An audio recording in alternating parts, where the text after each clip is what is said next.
Hello King and Friends Vlog. So ito nga yung ganap namin nung Sunday.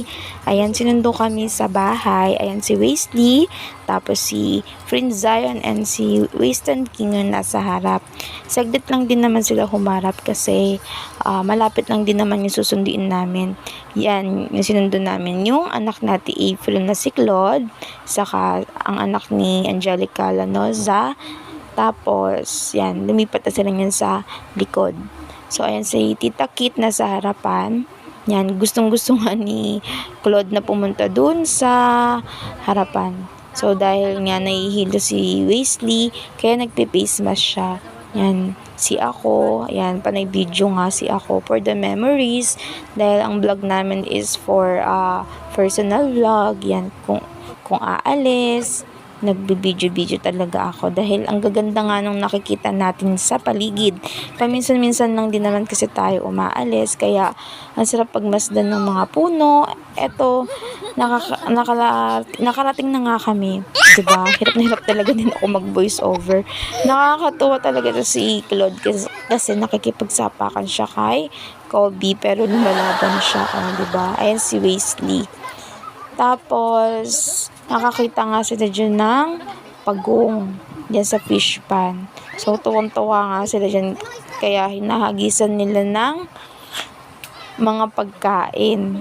So, kinakain nga ng pagong yung mga hinahagis nilang pagkain. Tapos, ayan, ang gulo-gulo na nga ng video ko kasi magugulo rin talaga sila. Nagpuntahan nga sila dyan sa may pagong. Ayan. Halos lahat sila tinignan yung pagong. Tapos, si Tita Kit nakaupo dyan sa gilid. And, medyo madami din kami, diba? Puro bata. Tapos, panay-tingin nga ako kasi baka biglang tumalon dyan sa may fish pan. Ayan. Tapos, naglalaro-laro na nga sila. Nilalaro nila si Kobe dahil hinaharap nga ni Kobe. Kaya naglalapitan sa kanya.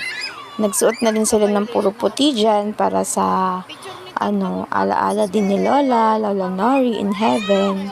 Yan, inaapak-apakan na nila yung mga libingan dyan, pero pasintabi na lang po, diba? Ganyan talaga ang mga bata. Tapos, yan, binibidyohan ko nga sila para sa memories nila. Nagmataya-taya na nga sila dyan. Lawak-lawak din kasi dyan, kaya tuwan-tuwa sila dyan, diba? Sarap maging bata. Walang iniisip, kundi maglaro, o sige, talon. Tapos, ayan. Ang ganda ng panahon, hindi maulan at hindi rin ganun kainit. Tapos, tinali nga pala dyan si Claude, yung makulit na bata. Kasi nga, parang di baterya, pag na iwan mo, sige takbo. So, pinagtripan nilang itali dyan sa may fish pan, diba? Hindi nakakawala. At least nandiyan lang siya. Hinahabol kasi siya pag nakawala siya. Dire-diretso. So, nakawala rin naman siya dyan. Ang galing nga nung batang yan. Shoutout sa'yo, Claude. Tuwan-tuwa kami talaga sa inyo. Tapos, ayan, nakawala siya dun. Nakarating nga sa pinakadulo. Kaya, kinuha nila at binuhat nila sa kamay at paa. Sa sobrang bigat, medyo nahulog dyan. Pero hindi naman ganun kalakas. O karga pa rin. Hulog ulit, diba? Tawan-tawa talaga ako dyan kay Claude. Ang cute-cute. Yan. Tapos pauwi na nga kami neto. Nagagandahan na naman yung nakikita kong view. Mga malls. Yan. Tapos andyan si King and si Zion. Nagutom sila dyan kaya bumila ka ng tinapay. Ayan si Wesley. So, ayos naman yung lakad namin neto.